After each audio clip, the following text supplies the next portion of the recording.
Hello, my bookish friends. Welcome back to my channel. My name is Ashley and I'm here to talk about books.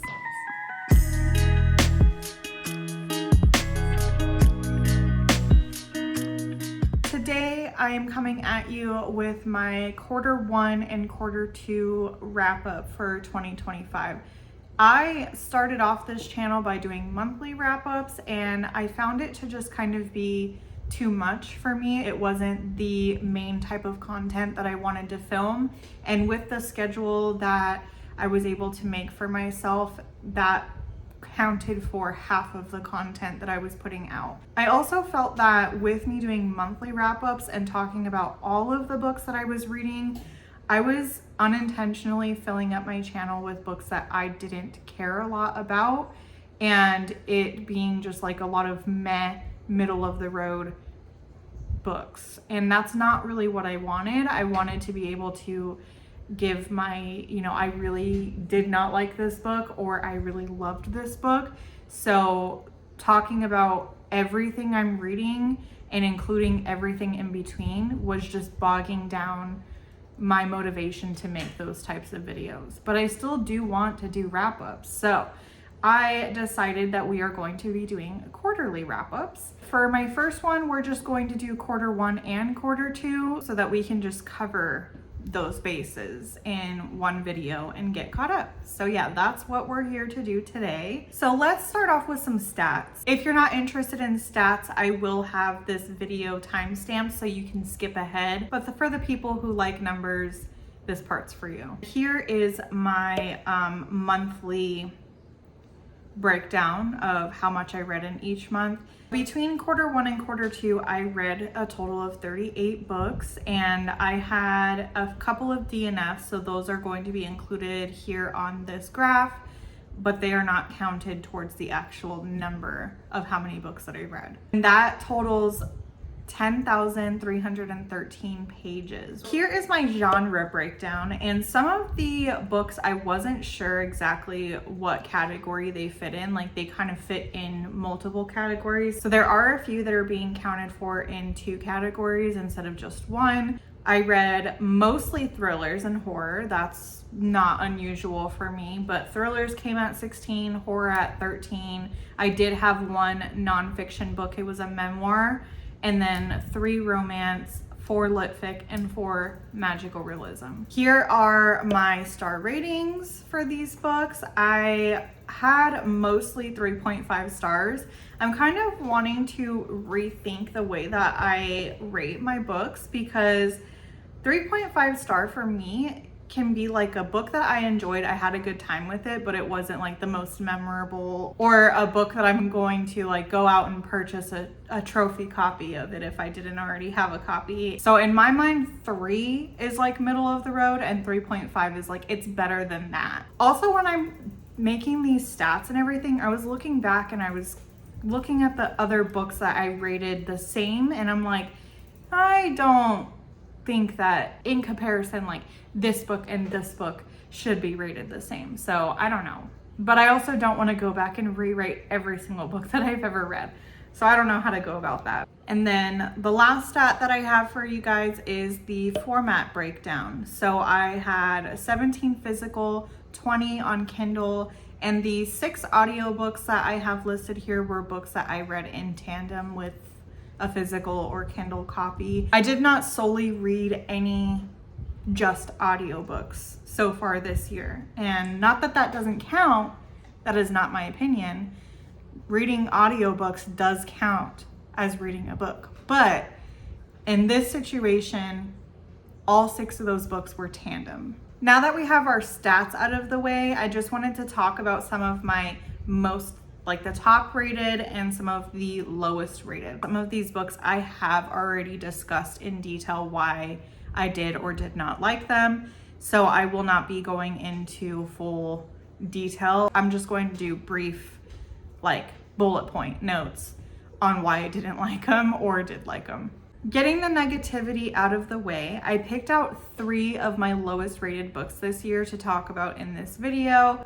The first one being Diavola by Jennifer Thorne. I have a physical copy here, but it just doesn't have a dust jacket on it. I think Diavola may have been one of the more disappointing books for the year because one, the cover looks phenomenal. So I was really hoping that the book was gonna be as good as the cover looks. Two, I've seen so many people love and praise this book. I don't know what you guys are talking about. Like, did we read the same book? When I started reading it, I was getting very Haunting of Hill House TV show type of vibes from it. And I was really down for that because that is actually one of my all-time favorite shows. One of my cats is actually named after a character on that show, Theo. That doesn't translate to what my opinions are of the book. That's separate. I did not like the book, but I did love the show. And that's kind of what I was getting here. Like, maybe Jennifer Thorne maybe watched that TV show and said, hey, this is really cool. Like, let me make something of it, but just a little bit different because we're not renovating a house. We're just vacationing there. And it's in Italy. So yeah, I was like, wow. So I was, on the bandwagon with everyone else's reviews saying that they loved it, but it really fell short for me. I felt like this was actually a family drama with horror sprinkled into it, and I did not find the horror to be scary at all. I thought it was laughable. I didn't think that it made an impact on me, and honestly, I had a hard time caring. Another really big problem was that, so I love an unlikable character, don't get me wrong. I like morally gray characters and reading about people who have questionable motives, but these characters are unlikable in the way that they just sucked. I wouldn't say I hated it, but it was damn near close. Like, the next two books that I talk about, I hated. This one was just a half star above those. So yeah. Next we have Rest Stop by Nat Cassidy. I unfortunately do own this book and I own it on my Kindle, but I rated it 1.5 stars. And I knew that this one had some mixed reviews on it, and mostly people were saying that it wasn't as good as Nat Cassidy's other works.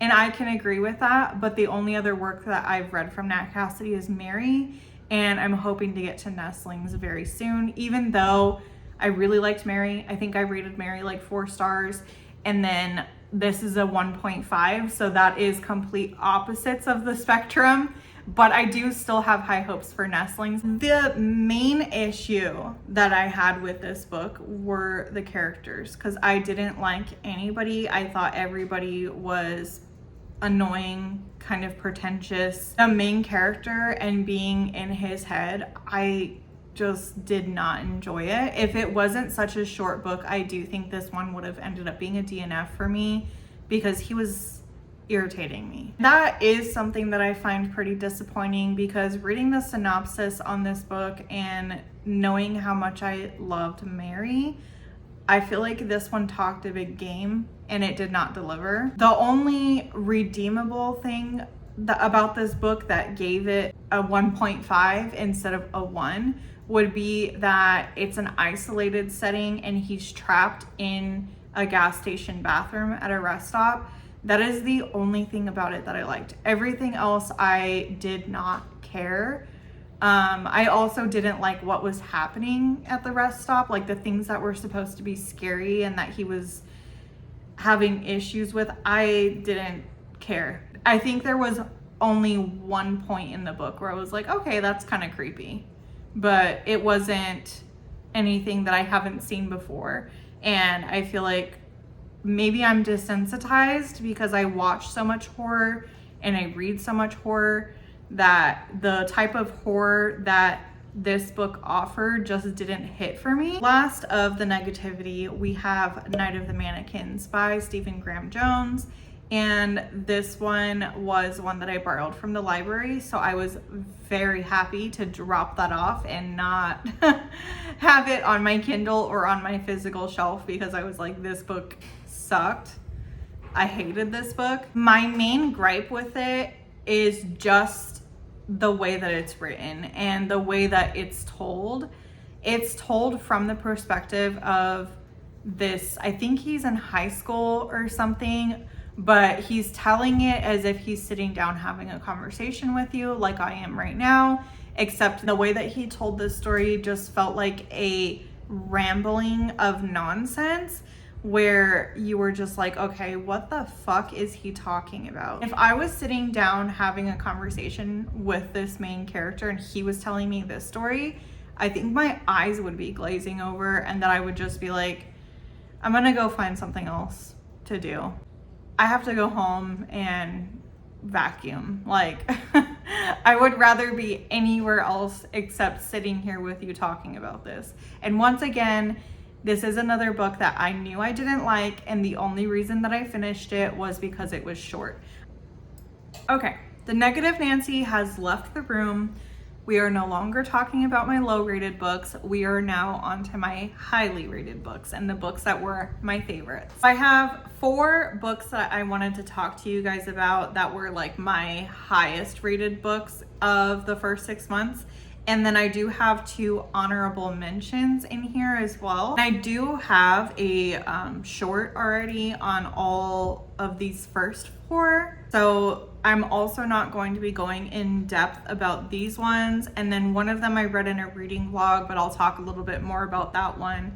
And then the last one I have not yet talked about on my channel other than letting you guys know that I was reading it. Since I've already talked about these books on my channel, I think in this video I'm probably just going to read the synopsis of them. So the first one that I wanted to talk about would be Bloom by Delilah S. Dawson. It says, Rosemary meets Ash at the farmer's market. Ash, precise, pretty, and practically perfect, sells bars of soap in delicate pastel colors. Sprinkle spackled cupcakes stacked on scalloped stands, beeswax candles, jelly jars of honey, and glossy green plants. Ro has never felt this way about another woman. With Ash, she wants to be her and have her in equal measure. But as her obsession with Ash consumes her, she may find she's not the one doing the devouring. Told in lush, delicate prose, this is a deliciously dark tale of passion taking an unsavory turn. I love this cover. I love this book. It is a book that feels like a sapphic romance in the beginning. And it sets up this relationship and these characters for you where you're kind of rooting for them and you're like, oh my God, this is so cute. I'm having so much fun. The ending, if you know, you know. I was like, holy crap. And when I finished this book, I said immediately 5 stars. I'm giving this 5 stars. But then after I sat on it for a little bit, I realized that only the ending was 5 stars. The rest of the book was more like a 4. So I settled on a 4.5. We have another very short little novella that packs a punch, Crossroads by Laurel Hightower. So the synopsis says, how far would you go to bring back someone you love? When Chris's son dies in a tragic car crash, her world is devastated. The walls of grief close in on Chris's life until one day a small cut on her finger changes everything. A drop of blood falls from Chris's hand onto her son's roadside memorial, and later that night, Chris thinks she sees a ghost outside of her window. Only, is it really her son's ghost, or is it something else, something evil? Soon, Chris is playing a dangerous game with forces beyond her control in a bid to see her son alive once again. If you like grief horror, this book is fantastic. This one explores grief very well and the desperation that comes along with grief. I really felt for her. I was relating it to my own experiences dealing with grief and the feeling of like, how can I move on without this person in my life? And how is everybody else around me just living their lives? She is stuck in time, stuck processing her grief, and she is willing to do anything and everything that she can to bring back her son. I rated this one 5 stars. When talking about how much I love these books, I thought it necessary to tell you that I now own 2 others from this author because I want more. This one's also a novella, so this one will probably be read relatively soon. And then this one, I think I saw Haley Hughes talking about it and she really liked it. So yeah, I'm excited about these. This next one is one that I recently published a short talking about, but it is Notes on an Execution by Dania Kukafka. So the synopsis says, Ansel Packer is scheduled to die in 12 hours. He knows what he's done and now awaits execution, the same chilling fate he forced on those girls years ago. But Ansel doesn't want to die. He wants to be celebrated, understood. Through a kaleidoscope of women, a mother, a sister, a homicide detective, we learn the story of Ansel's life. We meet his mother, Lavender, a 17-year-old girl who's pushed into desperation. Hazel, twin sister to Ansel's wife, inseparable since birth, forced to watch helplessly as her sister's relationship threatens to devour them all. And finally, Safi, the detective hot on his trail who has devoted herself to bringing bad men to justice, but struggles to see her own life clearly. As the clock ticks down, these three women sift through the choices that culminate in tragedy, exploring the rippling fissures that such destruction inevitably leaves in its wake. Those words, those last couple of words, they had me. If you did not gather from the synopsis, is about a serial killer on death row. It's told from the perspective of the women in his life, such as his mother. So we're taken back into time and we get to see like her pregnancy with him, her relationship that she had with his father, and how he was raised. Like he was not off to a good start. And kind of what had transpired that put him in the situations that he was in as a child. There's two other female perspectives in this book that you'll read from, but the mother was my favorite, and I just wanted to give you guys an example of kind of like what you're getting from these women's perspectives. But this was a fantastic book, and I feel like it had so much commentary. It had so much to say. If you're in a book club and you have any choice in decision making, this would be a really good book club discussion. It's got commentary from multiple different perspectives on like the death sentence and serial killers and things like that. So yeah, it's not pushing you one way or another in like a political sense, saying like this is what's right and this is what's wrong. It's giving you several different perspectives and letting you as the reader digest that and think about like, what actually do I feel about this situation, and like what the serial killer did and what these surviving women have to go through now that he's being put on death row and like he's going to be executed. I feel like I can go on about this one forever, so I'm just going to stop here. If you haven't already and you like true crime, but you don't like true crime that's really heavy in like the courtroom type discussion, this might be the book for you. And I have went on and on about this one as well, so I'll try to keep it simple. But The First Day of Spring by Nancy Tucker. This is now one of my favorite books of all time. I think because I read this book in February, I think it was, and I still think about this every single day, and it is now July. So that is crazy. But yeah, this one spoke to me. So here's what the synopsis says. Meet Chrissy. Chrissy is 8 and she has a secret. She has just killed a boy. The feeling made her belly fizz like soda pop. Her playmates are tearful and their mothers are terrified, keeping them locked up indoors. But Chrissy rules the roost. She is the champion of handstands and wall walking and almost everything else. Best of all, now she has a feeling of power that she never gets at home, where food is scarce and attention scarcer. 20 years later, Chrissy is living in hiding under a changed name, doing all she can to forget who she used to be. But the past is starting to catch up with her, threatening to take away the one thing she cares about, her 5-year-old daughter, Molly. This one was a huge shock to me because I nearly DNF'd it from the start. I could definitely see how some people may pick this book up and decide like, I don't know if this is the book for me, or this is not capturing my interest. This is definitely a character study. And if you're not interested in sitting down to try to piece together things in this person's life, then this might not be the book for you. But if you're somebody who likes that, and you're somebody who likes to read about trauma and what trauma does to a person, then this one does that fantastically. It's kind of hard to read at first because as a child who is extremely neglected and not seen as very smart, and she kind of is left to her own devices, even her teachers don't really want anything to do with her because they just see her as like this horrible child who has no discipline. So she's swept under the rug in a lot of situations, not just at home. She's extremely underdeveloped mentally, and that shows through the writing. Reading from her perspective as an 8-year-old, it was really hard to decipher what she was feeling and what she was talking about.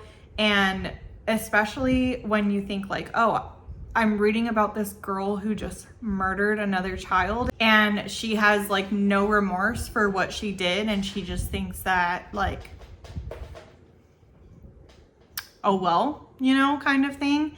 And then when she's older, she's still kind of hard to read from because she's very like flat externally. Her emotions toward other people and her interactions with everyone, they're very flat because she doesn't really know how to have like that emotional connection with other people. You do see her grow as a person as she's like a mother to this child, and she's finding what it means to have unconditional love for somebody and to have that connection. So yeah, this one is very emotional. It's very sad, and it has a lot to say. After everything I went through with this book, it was a very easy 5-star for me. And I'm extremely happy that I gave it the chance and that I didn't put it down. I'm gonna stop yapping about it now. Hopefully, we'll see. Maybe you guys are tired of hearing about it, but if you're not tired of hearing about it, I'll keep talking. These last 2 books that I want to talk to you guys about are my honorable mentions. Both of them have mixed reviews on them, but I liked both of them. I rated each 4 stars. So the first one that we're going to be talking about is The Eyes Are the Best Part by Monica Kim. I read this one in a reading vlog, so if that's something that you guys are interested in watching, I'll put the card on the screen for it. So let me read you the synopsis. Jiwon's life tumbles into disarray in the wake of her oppa's extramarital affair and subsequent departure. Her mother distraught, her younger sister hurt and confused, her college freshman grades failing, her dreams horrifying, yet enticing. In them, Jiwon walks through bloody rooms full of eyes, succulent blue eyes, salivatingly blue eyes, eyes the same shape and shade as George's, who is Umma's obnoxious new boyfriend. George has already overstayed his welcome in her family's claustrophobic apartment. He brags about his puffed up consulting job, ogles Asian waitresses while dining out, and acts condescending towards Jiwon and her sister, as if he deserves all of Umma's fawning adoration. No, George doesn't deserve anything from her family. Jiwon will make sure of that. For no matter how many victims accumulate around her campus or how many people she must deceive and manipulate, Jiwon's hunger and her rage deserve to be sated. This is one of those books that talks a lot about like racism and how Asian women are constantly sexualized. And I just felt like this is one of those books that said something I haven't really seen before in a lot of the books that I've read. I'm sure that there's plenty out there, but on my roster, I have not come across a lot that discuss like what this book does. And I found it to be really interesting, especially reading it from a horror lens. So if that synopsis in tandem with the cover is not obvious to you guys, this book discusses eating eyeballs. And That is disgusting. There's not a lot that can gross me out. There's not a lot of horror in books that can actually affect me or make me feel like, oh, that's disgusting. And that was like stomach turning. There are a couple of parts in The Eyes Are the Best Part that actually did that for me, where I was like, okay, I'm not gonna eat right now. Like, I'm a little bit grossed out by that description. I can't eat anything round and squishy anytime soon because all I'm going to be thinking about is an eyeball and the way that this character describes it and how she's so obsessed with it, and I can't stomach that. So yeah. And the last book that we have to talk about today is my TBR jar prompt, and that is Hidden Pictures by Jason Rekulak. So the synopsis reads, fresh out of rehab, Mallory takes a job in the affluent suburb of Springbrook, New Jersey as a babysitter for Ted and Carolyn Maxwell. She is to look after their 5-year-old son, Teddy. Mallory immediately loves this new job. She lives in the Maxwell's pool house and goes on nightly runs, has the stability she craves, and secretly bonds with Teddy, a sweet, shy boy who is never without his sketchbook and pencil. His drawings are the usual fare: trees, rabbits, balloons. But one day, he draws something different: a man in a forest dragging a woman's lifeless body. As the days pass, Teddy's artwork becomes more sinister, and his stick figures evolve into more complex, lifelike sketches well beyond the ability of any 5-year-old. Mallory begins to suspect these are glimpses of an unsolved murder from long ago, perhaps relayed by a supernatural force lingering in the forest behind the Maxwell's house. With help from a handsome landscaper and an eccentric neighbor, Mallory sets out to decipher the images and save Teddy, while coming to terms with the tragedy of her own past before it's too late. Yeah, it's not like this book is the most fantastic story and that it's something totally original. Like, we've all read the nanny creepy kid trope before, and this one does it differently because we actually see the pictures that this child is drawing and they're included in the book, and they do tell a story that you can like put together as the reader. So I found that very interesting. But also, aside from that, this one is not like a little short book, but I read it fast. Like, it kept me engaged and I did want to keep reading it. I was extremely interested in it. It reminded me of like a horror movie that I would just sit down and watch with my husband and have a good time. That's what this felt like to me. And for that, I really enjoyed it. There is some controversy surrounding this book, and I didn't know because I didn't look into like what the really bad reviews were saying. So I didn't know what it was that people were having an issue with. But once that I read that, I was like, oh crap, like I bet there's some talk on the internet about that. I don't want to go into spoilers, so I'm not going to discuss it. It did kind of catch me off guard. I was like, whoa. Other than those like controversial topics of discussion that people will have an issue with this book, it's a good read. Like, it is a fun time. I still liked it. So that is my Q1 and Q2 wrap up combined.